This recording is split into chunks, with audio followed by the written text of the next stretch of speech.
Today we are going to solve the paper of JST which was held on 12 April.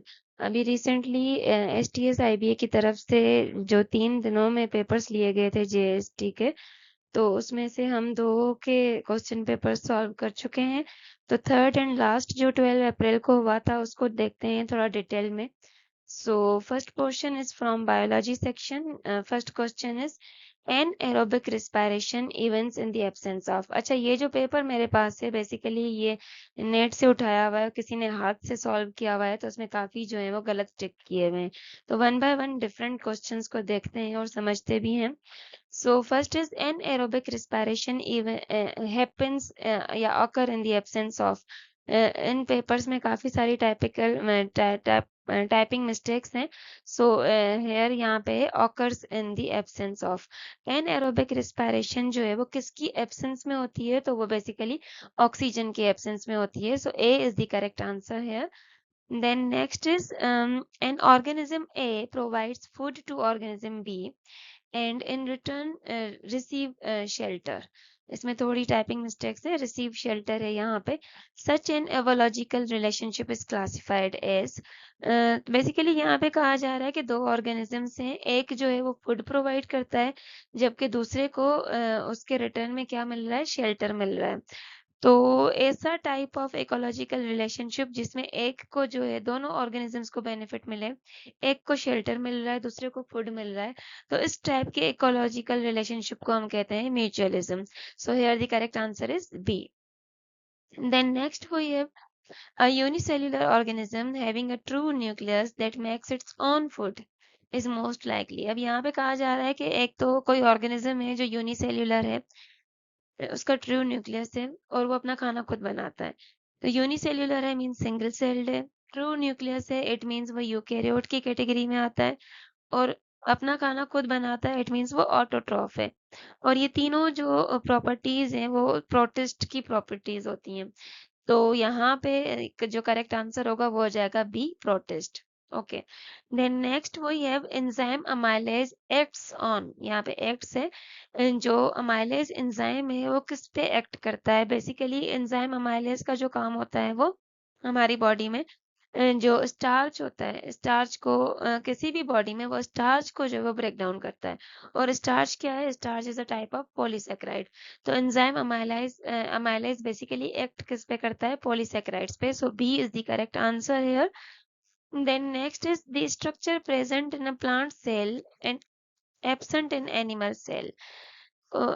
Plant cell and animal cell में किस चीज का difference होता है, वो कौन सी स्ट्रक्चर है जो प्लांट सेल में प्रेजेंट होती है, एनिमल सेल में एब्सेंट होती है, तो वो सेल वॉल है। सेल वॉल एनिमल सेल में नहीं होती। So B is the correct answer here.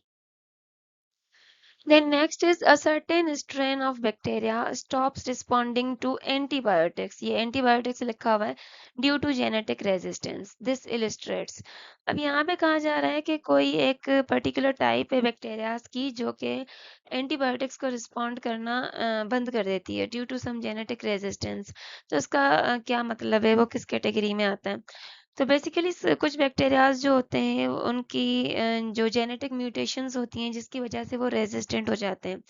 अब जब एंटीबायोटिक्स जाके बैक्टीरियाज पे अटैक करते हैं तो जो नॉन रेजिस्टेंट बैक्टीरियाज हैं उनको तो किल कर देते हैं, लेकिन जो रेजिस्टेंट बैक्टीरियाज हैं वो सरवाइव कर जाते हैं। और ये जो प्रोसेस है it is an example of natural selection. So B, natural selection is the correct answer here. Okay, then next is so any defect in spindle fiber formation during the process of cell division will most likely affect। अब यहाँ पे पूछा जा रहा है कि during the process of cell division अगर spindle fibre formation में कोई भी डिफेक्ट आता है तो वो किस चीज को अफेक्ट करेगा। तो बेसिकली अगर हम देखें कि स्पिंडल फाइबर्स जो हैं वो क्रोमोसोम्स को सेपरेट करने का काम करते हैं ड्यूरिंग सेल डिवीजन। तो अगर तो स्पिंडल फाइबर फॉर्मेशन में ही आपका डिफेक्ट आ रहा है तो मोस्ट प्रोबेबली आपके क्रोमोसोम्स की सेपरेशन सही नहीं होगी। तो जो यहाँ पे जो करेक्ट आंसर होगा वो हो जाएगा क्रोमोसोम सेग्रीगेशन। जो इफेक्ट पड़ेगा वो किस पे पड़ेगा, क्रोमोसोम्स की सेपरेशन पे पड़ेगा। Okay, so the correct answer is a. Then next we have if production of gastric juices is completely stopped, its immediate effect will most likely be। अब स्टमक में जो हमारा गैस्ट्रिक जूस होता है, अगर उसकी प्रोडक्शन होना बंद हो जाती है, अगर गैस्ट्रिक जूस प्रोड्यूस नहीं होता, तो वो किस चीज़ को अफेक्ट करेगा? तो बेसिकली अगर हम देखें कि गैस्ट्रिक जूस स्टमक में जो होता है, उसमें होता है एक तो HCl होता है, दूसरा उसके अंदर पेप्सिन एंजाइम होता है, और ये दोनों क्या करते हैं, पेप्सिन एंजाइम जो है वो प्रोटीन की डाइजेशन में हेल्प करता है।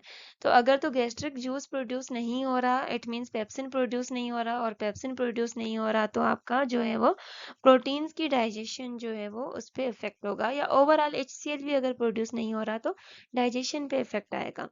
तो किस चीज पे इफेक्ट आएगा, और क्या होगा, मोस्ट लाइकली क्या होगा, there will be failure of digestion, so A will be the correct answer है। Then next is a researcher observing cell division notices a cell with a single cytoplasm carrying two nuclei. The situation best explains. अब एक researcher है जिसने observe किया है कि during a cell division उसने एक सेल ऑब्जर्व किया जिसके अंदर एक साइटोप्लाज्म है और उसके अंदर दो न्यूक्लियाई हैं। तो इस टाइप की सिचुएशन को बेसिकली हम क्या कहेंगे, तो बेसिकली होता क्या है, जब सेल डिवीजन में दो स्टेप्स होते हैं, एक तो साइटोप्लाज्म की डिवीजन होती है, दूसरा न्यूक्लियस की डिवीजन होती है। तो न्यूक्लियस की डिवीजन हो गई है, दो न्यूक्लियाई हैं, लेकिन साइटोप्लाज्म एक है। इट मींस साइटोप्लाज्म की जो डिवीजन है वो सही नहीं हुई, जबकि न्यूक्लियस की जो डिवीजन है वो सही परफॉर्म हो गई है।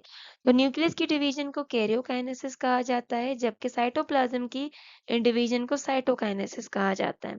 तो यहाँ पे कहा जा रहा है कि एक रिसर्चर ने ऑब्जर्व किया कि एक साइटोप्लाज्म में दो न्यूक्लियाई हैं, इट मीन्स साइटोकाइनेसिस फेलियर हुई है, साइटोप्लाज्म आपका सही से डिवाइड नहीं हुआ।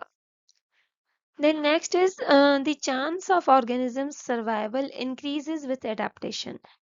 बिकॉज अब एडाप्टेशन क्या है, बेसिकली जो है वो कोई भी चेंज जब आता है किसी भी ऑर्गेनिज्म में जो कि उसको हेल्प करता है to survive and to reproduce in the environment, तो जब भी कोई ऑर्गेनिज्म जो है वो एडाप्टेशन होती है उसकी, तो उससे क्या होता है, उसकी सरवाइव करने की और रिप्रोड्यूस करने की एबिलिटीज जो है वो इम्प्रूव होती हैं। सो उसके चांसेस ऑफ सर्वाइवल इंक्रीज होते हैं एडाप्टेशन के साथ। So A will be the correct answer here because it improves the ability to live and reproduce.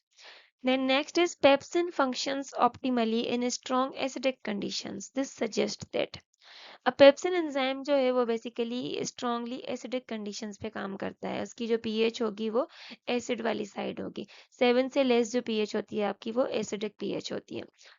तो यहाँ पे कहा जा रहा है कि पेप्सिन एंजाइम जो है वो स्ट्रॉन्ग एसिडिक कंडीशंस पे काम करता है। इसका मतलब क्या हुआ, इसका मतलब ये हुआ कि बेसिकली ये एक पर्टिकुलर पीएच के अंदर काम कर रहा है। It functions best under a specific pH. B will be the correct answer here.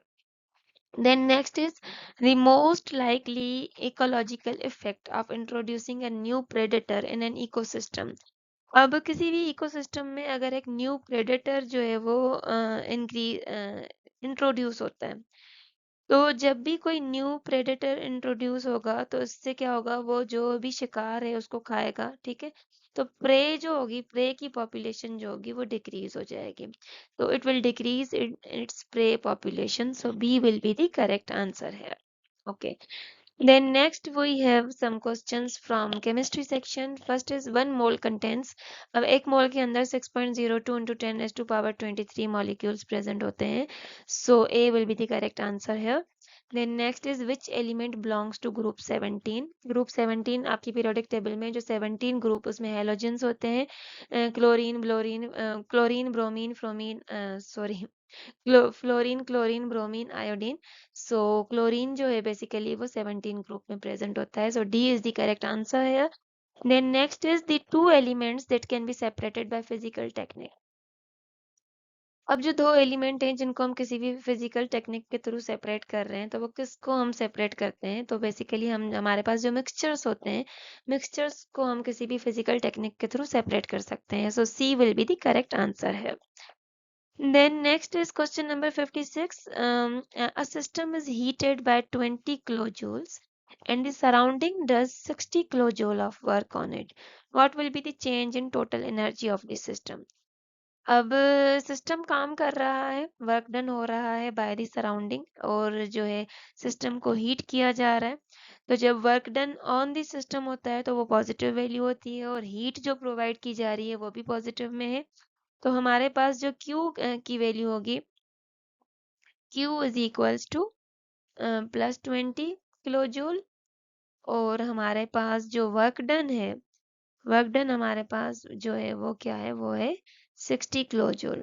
अब यहाँ पे हमें total energy of the system, change in energy बताना है, तो हम क्या करेंगे, फर्स्ट लॉ ऑफ थर्मोडायनेमिक्स को अप्लाई करेंगे। Delta E is equals to Q plus W। Q की वैल्यू आपकी 20 है, प्लस आपके वर्क डन की वैल्यू 60 है। 20 plus 60 is equals to 80 kilojoule. So C will be the correct answer है। Okay, then next is valency of carbon in C2H5O। तो C2H5O में अगर हम देखें तो कार्बन की जो वैलेंसी होती है वो 4 होती है, so A is the correct answer here। Then next is rate of reaction is increased by 2 times when the reaction concentration is quadrupled। It means reactant की concentration 4 times increase हो रही है, और 4 टाइम्स जब हम रिएक्टेंट्स की concentration increase कर रहे हैं तो आपका जो रेट है वो 2 टाइम्स इंक्रीज हो रहा है। तो ऑर्डर ऑफ रिएक्शन क्या होगा, तो अगर तो रिएक्टेंट्स आपके जो हैं वो 4 टाइम्स इंक्रीज हो रहे हैं, और जो रेट है वो हाफ हो रहा है, तो इट मीन्स वो आपका हाफ ऑर्डर हो। So the correct answer will be B, half order. Then next is bond energy, bond length and bond order are three essential bond parameters which describe। तो bond energy, bond length और bond order, ये सारे basically हमें किसी भी bond की strength बता रहे होते हैं। So C is the correct answer है। They describe the strength of bond. Then next, the most simple question, a covalent bond is formed by, of course, by the sharing of electron. जब electrons की sharing होती है तो covalent bond बनता है। C is the correct answer है। Then next is a balloon filled with oxygen gas is placed in a freezer which acts as a system here। which acts as a system here। अब यहाँ पे कहा जा रहा है कि एक बलून है जिसके अंदर ऑक्सीजन गैस है, उसको फ्रीजर में रखा गया है। तो सिस्टम कौन सा होगा यहाँ पे, तो सिस्टम बेसिकली क्या होगा, सिस्टम यहाँ आपका होगा ऑक्सीजन गैस, क्योंकि हम स्टडी किस चीज को कर रहे हैं, ऑक्सीजन गैस को कर रहे हैं। तो ऑक्सीजन गैस कहाँ पे, बलून के अंदर है, तो वो आपका सिस्टम हो जाएगा। बाकी एवरीथिंग जो अराउंड है वो आपका सराउंडिंग हो जाएगा। तो सिस्टम यहाँ पे हो जाएगा oxygen. C is the correct answer है। Then next is which of the following is an acidic buffer. तो उन सारे ऑप्शंस में से अगर हम देखें तो acetic acid and ammonium chloride का जो कॉम्बिनेशन होता है ये एसिडिक बफर प्रोड्यूस करता है। C is the correct answer है। Then which type of reaction KC is directly proportional to temperature. इनमें से कौन सा रिएक्शन ऐसा है जिसमें केसी की वैल्यू टेम्परेचर के डायरेक्टली प्रोपोर्शनल होती है। तो बेसिकली जो एंडोथर्मिक रिएक्शंस होते हैं उनमें हीट की या टेम्परेचर की रिक्वायरमेंट होती है, तो वो बेसिकली एज अ रिएक्टेंट काम कर रहा होता है। टेम्परेचर जो है वो एंडोथर्मिक रिएक्शंस में एज अ रिएक्टेंट काम कर रहा होता है, और रेट ऑफ रिएक्शन या केसी जो है वो रिएक्टेंट्स के डायरेक्टली प्रोपोर्शनल होता है। तो यहाँ पे जिस रिएक्शन का केसी टेम्परेचर के डायरेक्टली प्रोपोर्शनल होगा वो हो जाएगा एंडोथर्मिक रिएक्शन। तो यहाँ पे ए एंड बी में थोड़ी सी कंफ्यूजन है कि आपका जो टाइपिंग मिस्टेक्स हैं समझ नहीं आ रहा कि इसमें एक्सोथर्मिक कौन सा है, एंडोथर्मिक कौन सा है। तो यहाँ बेसिकली इसका आंसर जो है वो है endothermic reactions. Okay, then next is, so carbonated water is a solution of. Carbonated water क्या है, बेसिकली जब कार्बन डाइऑक्साइड को डिसॉल्व किया जाता है वाटर में under high pressure. So the correct answer will be carbon and water under high pressure. A will be the correct answer here. Then next we have some questions from physics section. First is, which logic gate produces an output of 1 only when both inputs are 1। अगर तो दोनों inputs 1 and 1 है तो जो आपका logic gate जो होगा वो आउटपुट देगा 1 का, तो वो होगा आपका and gate. So and gate C will be the correct answer है। Then next is, two perpendicular vectors have magnitudes 3 and 4, the resultant is। तो अब जब दो परपेंडिकुलर वेक्टर्स होते हैं तो हम पाइथागोरन थ्योरम लगाते हैं, उसका आपका हो जाएगा रिजल्टेंट फाइंड आउट करने के लिए ये हो जाएगा a² + b² और इनका अंडर रूट। तो ए आपका सपोज कर लें 3 है तो 3 का स्क्वायर, बी आपका 4 है तो 4 का स्क्वायर, और ये हो जाएगा 9, 4 का स्क्वायर हो जाएगा आपका 16, 9 प्लस 16 का आप स्क्वायर रूट जब निकालोगे तो ये आ जाएगा 25, 25 का स्क्वायर रूट आ जाएगा 5. So 5 will be the correct answer here, A. Then next is decimal value of binary number 1011. तो इसको जब हम इस बाइनरी नंबर को डेसिमल में कन्वर्ट करेंगे तो हमारे पास आंसर आएगा 11. So C will be the correct answer here. Then next is two resistors 4 and 6 are connected in parallel. Equivalent resistance will be. दो रेजिस्टर्स हैं जो कि पैरेलल में कनेक्टेड हैं, इनका इक्विवेलेंट रेजिस्टेंस क्या होगा, तो हम फार्मूला लगाएंगे 1/R1 प्लस 1/R2, जो कि हम प्रीवियस लेक्चर्स में भी देख चुके हैं. 1/R1 plus 1/R2. सो R1 आपका 4 है, ये हो जाएगा 1/4 प्लस 1/6, ये आपका आ जाएगा अप्रोक्सीमेटली 5/12 एंड 5, तो ये आपका हो जाएगा 1 इक्विवेलेंट है, इसको इन्वर्स करेंगे तो ये हो जाएगा 12/5. 12/5 will be approximately be equal to 2.4 ohms. So B will be the correct answer here. Then next is the half-life of a radioactive substance is 10 years, the fraction remaining after 39 years. So अगर तो आपका जो है half life किसी भी substance की 10 years है, तो आफ्टर 39 ईयर्स आपका कितना रिमेनिंग पोर्शन बचेगा, तो वो हो जाएगा 1/4. So B will be the correct answer here. Then next is according to Newton's first law, a body continues its state of rest or uniform motion unless exerted upon by. अब according to Newton's first law, basically Newton's first law की statement पूछी गई है कि जब तक किसी भी बॉडी के ऊपर एक अनबैलेंस्ड फोर्स अप्लाई नहीं होगी तब तक आपका जो भी बॉडी है it will continue state of rest और यूनिफॉर्म मोशन. सो आंसर हो जाएगा unbalanced force. B will be the correct answer here. Then next is if the temperature of a gas doubles in Kelvin at constant pressure, its volume will. So अब हमें पता है कि according to Charles law, volume is directly proportional to temperature if pressure is kept constant. तो अगर तो हम जो है वो टेम्परेचर को डबल कर रहे हैं तो वॉल्यूम भी क्या हो जाएगा, डबल हो जाएगा. सो B will be the correct answer here. Then next is in Bohr's model, electron revolve around the nucleus in fixed energy circular paths. So B will be the correct answer here. Then Boyle's law states that at constant temperature, pressure and volume are inversely proportional. So Boyle's law की statement जो है कि volume and pressure आपस में inversely proportional होते हैं अगर तो हम temperature को constant रख रहे हैं. So the correct answer will be inversely proportional to volume. Pressure of a gas will be inversely proportional to volume. So B is basically the correct answer here. Then next is nodes in a standing wave are points. Standing wave में nodes basically वो points होते हैं जहाँ पे displacement जो है वो हमेशा zero होता है. So displacement is zero. B is the correct answer here. Then next is Coulomb's law states that electrostatic force between charge varies when.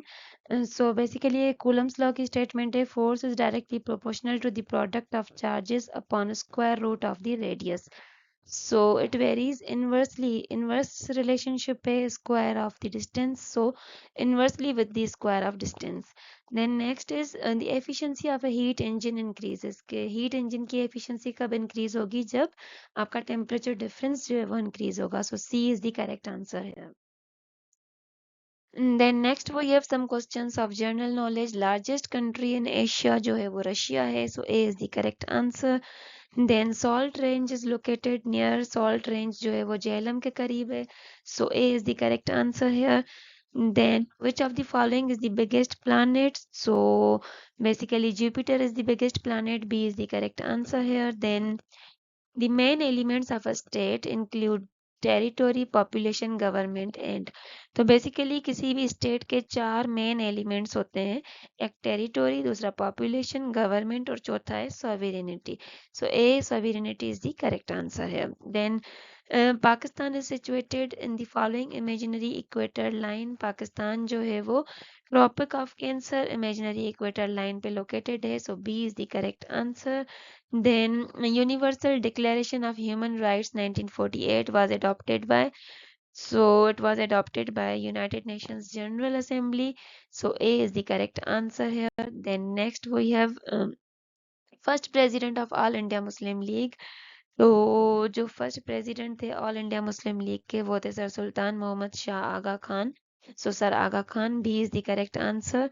Then historic summit of organisation of Islamic countries OIC in जो कि लाहौर में हुआ था वो कौन सी थी जो historic summit थी इनकी वो सेकंड समिट थी. B is the correct answer. Then Radcliffe award जो है वो बेसिकली बाउंड्री कमीशन से रिलेटेड था. जब इंडिया एंड पाकिस्तान का पार्टीशन हुआ था तो उस टाइम पे बाउंड्री कमीशन से रिलेटेड जो है वो रेड क्लिफ अवार्ड दिया गया था. So A is the correct answer boundary commission. Then next is preamble document for the constitution of Pakistan. Preamble document जो है बेसिकली क्या है एक इंट्रोडक्टरी स्टेटमेंट होता है किसी भी कॉन्स्टिट्यूशन का या लीगल डॉक्यूमेंट का. तो पाकिस्तान के कॉन्स्टिट्यूशन ऑफ पाकिस्तान का जो प्रियम्बल डॉक्यूमेंट था वो क्या था वो था objective resolution. So B is the correct answer है. Then next we have a portion of teaching and learning pedagogy. First is which learning style relies most on interpreting charts, maps and diagrams. अब कौन सा learning style जो है वो basically charts maps और diagrams पर rely करता है तो वो विजुअल लर्निंग स्टाइल होता है basically. So B is the correct answer है.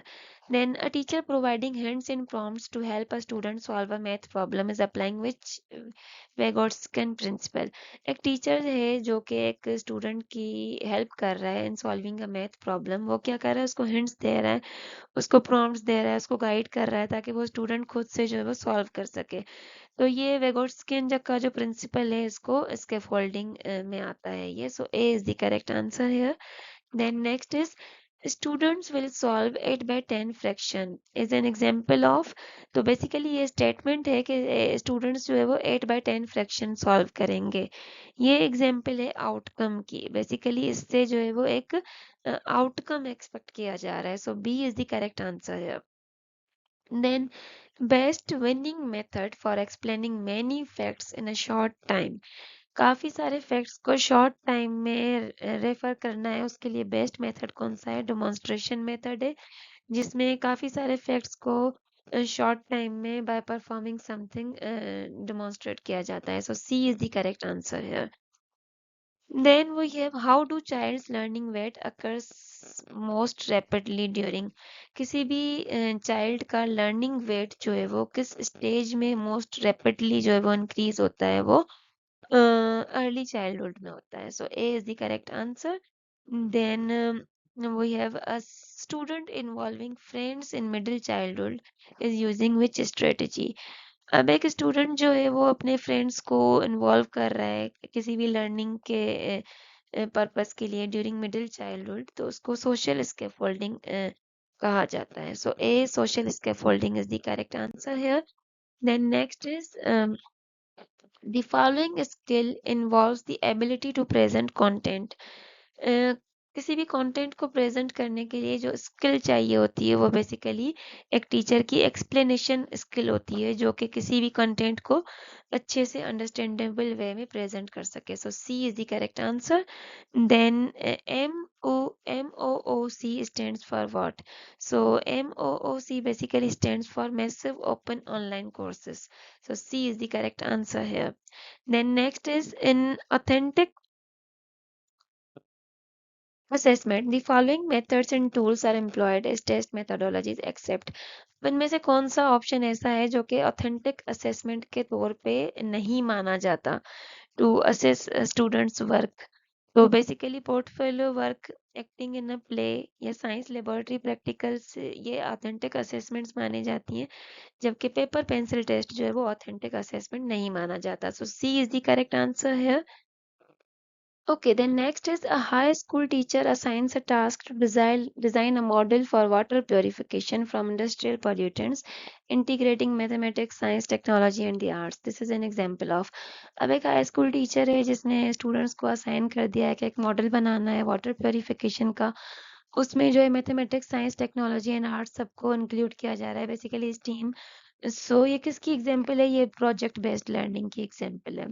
Then next is if we compare STEAM and project-based learning, which one encourages the blending of diverse academic areas more?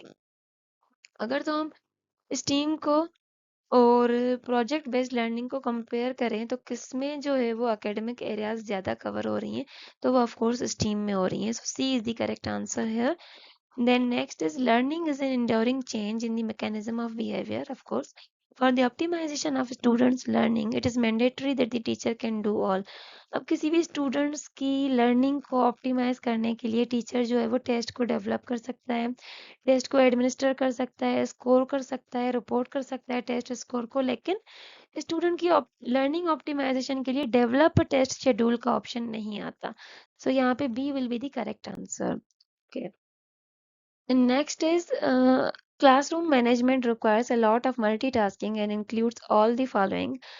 Classroom management में बहुत ज़्यादा multitasking required होती है. उसमें routines, schedules, time management, students के levels and background को check किया जाता है, क्या पढ़ाना है, क्या टीच करना है, कैसे टीच करना है, ये सारे आ जाते हैं. लेकिन माइक्रो मैनेजिंग स्टूडेंट चॉइसेस इसमें नहीं आ सकता. So A will be the correct answer है.